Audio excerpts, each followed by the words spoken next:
कठोर परीक्षा से गुजरता धनी सेठ। बनारस में एक बड़े धनवान सेठ रहते थे।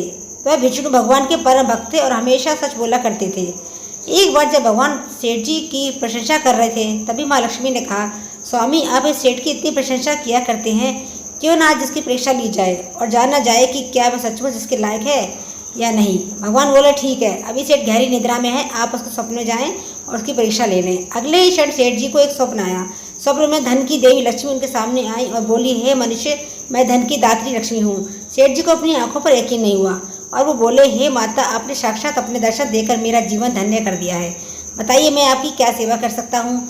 कुछ नहीं, मैं तो बस इतना बताने आई हूँ कि मेरा स्वभाव चंचल है और वर्षों से तुम्हारे भवन में निवास करते करते मैं उब चुकी हूँ और यहाँ से जा रही हूँ। सेठ जी बोले, मेरा आपसे निवेदन है कि आप यहीं रहें, किंतु अगर आपको यहाँ अच्छा नहीं लग रहा तो मैं भला आपको कैसे रोक सकता हूँ।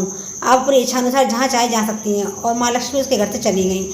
थोड़ी देर बाद वे रूप बदलकर पुनः सेठ जी के स्वप्न में यश के रूप में आई और बोली, सेठ मुझे पहचान रहे हो। सेठ, नहीं महोदय, आपको नहीं पहचाना। मैं यश हूँ, मैं ही तेरी कीर्ति और प्रसिद्धि का कारण हूँ। लेकिन अब मैं तुम्हारे साथ नहीं रहना चाहता, क्योंकि माँ लक्ष्मी यहाँ से चली गई हैं। अतः मेरा भी यहाँ कोई काम नहीं है। सेठ, ठीक है, यदि आप भी जाना चाहते हो तो वही सही। सेठ जी अभी अभी स्वप्न ही थे और उन्होंने देखा कि वे दरिद्र हो गए हैं और धीरे धीरे उनके सारे रिश्तेदार और मित्र भी उनसे दूर हो गए हैं। यहाँ तक कि जो लोग उनका गुणगान किया करते थे वो भी अब बुराई करने लगे हैं। कुछ और समय बीतने पर माँ लक्ष्मी धर्म का रूप धारण कर पुनः सेठ के स्वप्न में आई और बोली, मैं धर्म हूँ। माँ लक्ष्मी और यश के जाने के बाद मैं भी इस दरिद्रता में तुम्हारा साथ नहीं दे सकता, मैं जा रहा हूँ। जैसी आपकी इच्छा, सेठ ने उत्तर दिया और धर्म भी वहाँ से चला गया। कुछ और समय बीत जाने पर माँ लक्ष्मी सत्य के रूप में स्वप्न में प्रकट हुई और बोली, मैं सत्य हूँ। लक्ष्मी, यश और धर्म के जाने के बाद अब मैं भी यहाँ से जाना चाहता हूँ।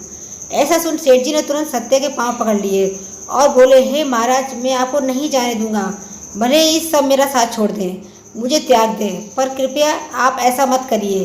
सत्य के बिना मैं एक क्षण भी नहीं रह सकता। यदि आप चले जाएंगे तो मैं तत्काल ही अपने प्राण त्याग दूंगा। लेकिन तुमने भी बाकी तीनों को बड़ी आसानी से जाने दिया, उन्हें क्यों नहीं रोका? सत्य ने प्रश्न किया। सेठ जी बोले, मेरे लिए वे तीनों भी बहुत महत्व रखते हैं, लेकिन उन तीनों के बिना भी मैं भगवान के नाम का जप करते करते उद्देश्यपूर्ण जीवन जी सकता हूँ। परंतु यदि आप चले गए तो मेरे जीवन में झूठ प्रवेश कर जाएगा और मेरी वाणी अशुद्ध हो जाएगी। भला ऐसी वाणी से मैं अपने भगवान को की वंदना कैसे कर सकूँगा? मैं तो किसी भी कीमत पर आपके बिना नहीं रह सकता। सेठ जी का उत्तर सुन सत्य प्रसन्न हो गया और उसने कहा, तुम्हारी अटूट भक्ति ने मुझे यहाँ रुकने पर विवश कर दिया है और अब मैं यहाँ से कभी नहीं जाऊँगा। और ऐसा कहते हुए सत्य अंतर ध्यान हो गया। सेठ जी अभी भी निद्रा में थे। थोड़ी देर बाद स्वप्न में धर्म वापस आया और बोला, मैं अब तुम्हारे पास ही रहूँगा, क्योंकि यह सत्य का निवास है। सेठ जी ने प्रसन्नतापूर्वक धर्म का स्वागत किया और उसके तुरंत बाद यश भी लौट आया और बोला, जहाँ सत्य और धर्म है वहाँ यश स्वतः ही आ जाता है, इसलिए अब मैं भी तुम्हारे साथ ही रहूँगा। सेठ जी ने यश की भी आवभगत की और अंत में माँ लक्ष्मी आई। उन्हें देखते ही सेठ जी नतमस्तक होकर बोले, हे देवी, क्या आप भी पुनः मुझ पर कृपा करेंगी? अवश्य, जहाँ सत्य, धर्म और यश हो वहाँ मेरा वास निश्चित है, माँ लक्ष्मी ने उत्तर दिया।